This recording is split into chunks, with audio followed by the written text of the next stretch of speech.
Hello sa inyong lahat! Narito na naman si Mami Essie para mag-share na naman sa inyo ng isang masarap na kakanin.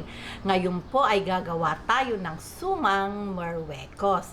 Pero bago tayo mag-umpisa, kung kayo ay nasa Facebook, don't forget to follow, like, and share. At kung nasa YouTube naman po, wag lang kalimutang mag-subscribe at pindutin ang bell button para lagi kayong updated sa ating mga bagong video.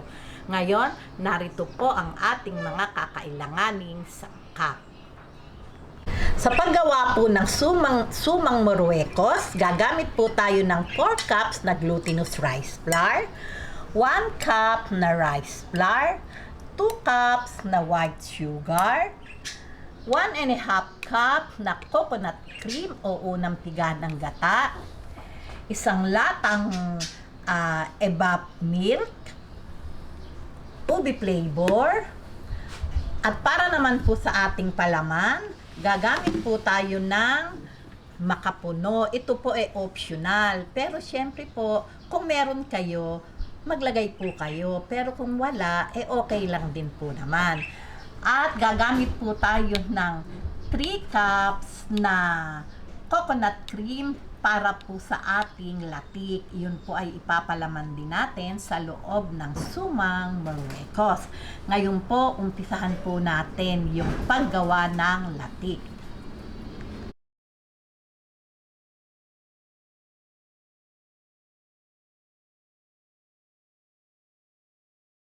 Okay, heto na po yung ating latik. Hihintayin lang po natin tong kumulo bago natin haluin. Magbabalik po ako. Ayan, pagka ganito pong nagmamantika na, atin na pong hahaluin. So, yun na din po yung kanyang pinaka-liquid. Yung pinaka-ano ng gata. Ayan. Hahaluin na po natin yan hanggang sa golden brown o light brown yung ating latik. Halo-halo lang po. Ayan, pagka po ganito na, okay na po ito. Atin na pong tatanggalin sa kanyang oil. Kasi po ay mas dadark po ito pag pinabayaan po nating nakasama sa oil kasi mainit po iyon. Okay, hanguin na po natin. Ngayon, timplahin na po natin itong ating suman mixture. 4 cups na glutinous rice flour, 1 cup na rice flour. Ayan. 2 cups na sugar, white sugar. Ayan, atin lang pong i-mix.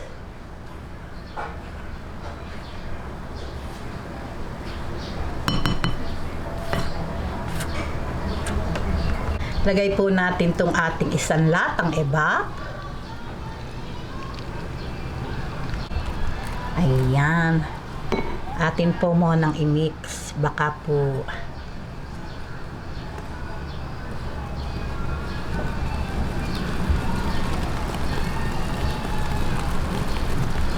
lagay po natin tong 1 cup na gata. Ayan. Tingnan po natin, 1.5 cup po kasi itong nakaparada nating kakanggata. 1 cup muna po yung nilagay ko kasi baka sumobra eh.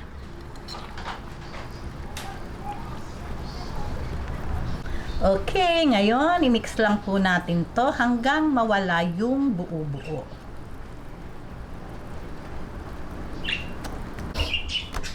Ayan, 1 cup lang po yung aking inilagay na gata. Kasi po minsan meron tayong mabibiling glutinous rice flour na matakaw po talaga sa sabaw. Bigyan po natin ng ubi flavor. Ayan.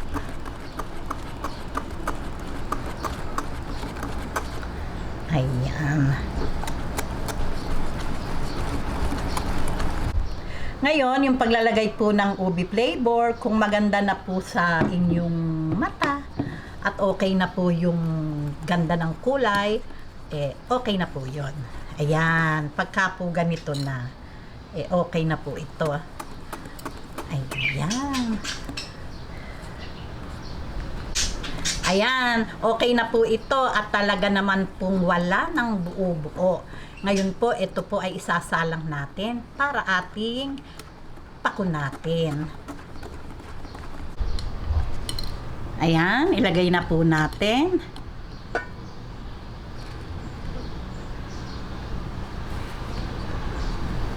Simutin lang po at sayang.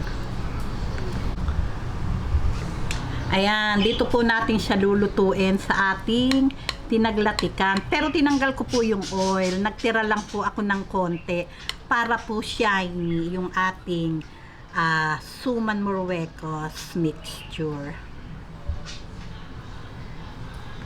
Ayan, ngayon po ay bukas na yung aking apoy. Nasa medium to high heat po yung ating gagamiting apoy at hahaluin po natin to. Kailangan walang tigil na halo hanggang sa kumunat kasi po maninikit po ito sa ilalim.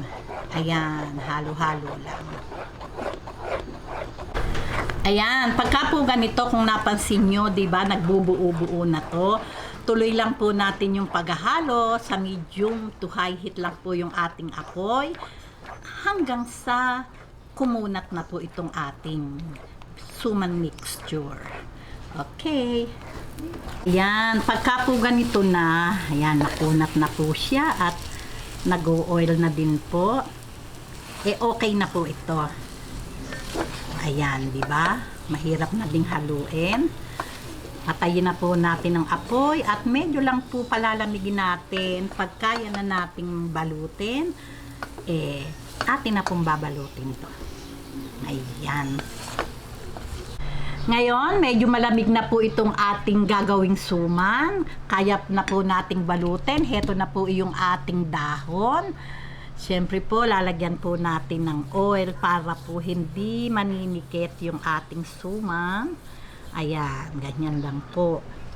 Yung pong laki, nasa inyo po yan kung ganong kalaki yung inyong gusto. Ayan, medyo ipaplat lang po natin para po kasi ilalagyan natin ng palaman yung loob. Ayan, mainit pa talaga.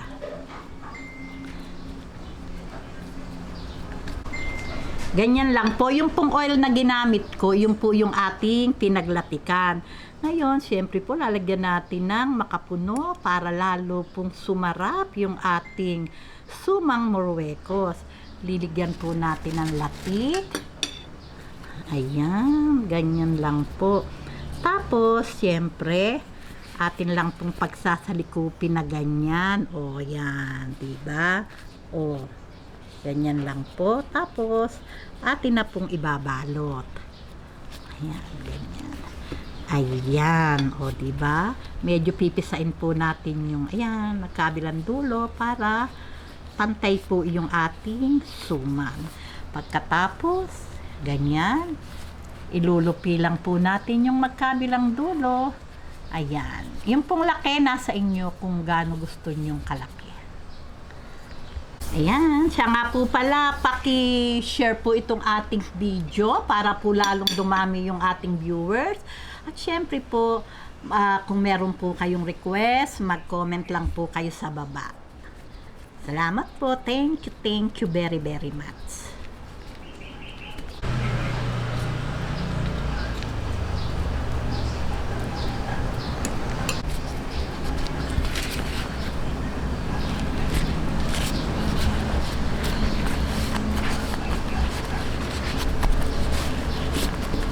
Ayan, ngayon tapusin lang po natin yung ating pagbabalot at syempre po, i-steam na po natin. Okay, ngayon tapos na po nating balutin lahat. Kumukulo na po yung tubig sa ating steamer. Sasalang na po natin. Ayan, ngayon, i-steam po natin to ng 20 minutes. Ayan, ngayon po, balikan po natin to after 20 minutes at ready na po ito. Ngayon, after 20 minutes, heto na po at luto na, hanguin na po natin. Talaga naman pong napakabango. Ayan.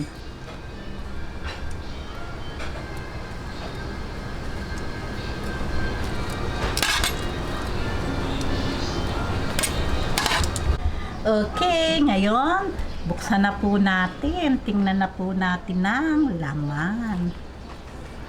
Oh, nakita niyo naman. Talaga namang napakakunat.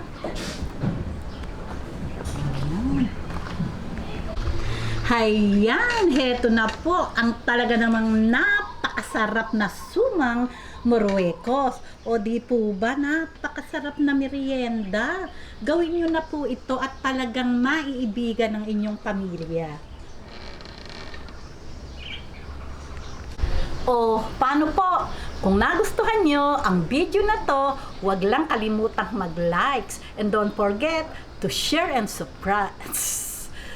To share and subscribe. Nauutal na po ako. Babus!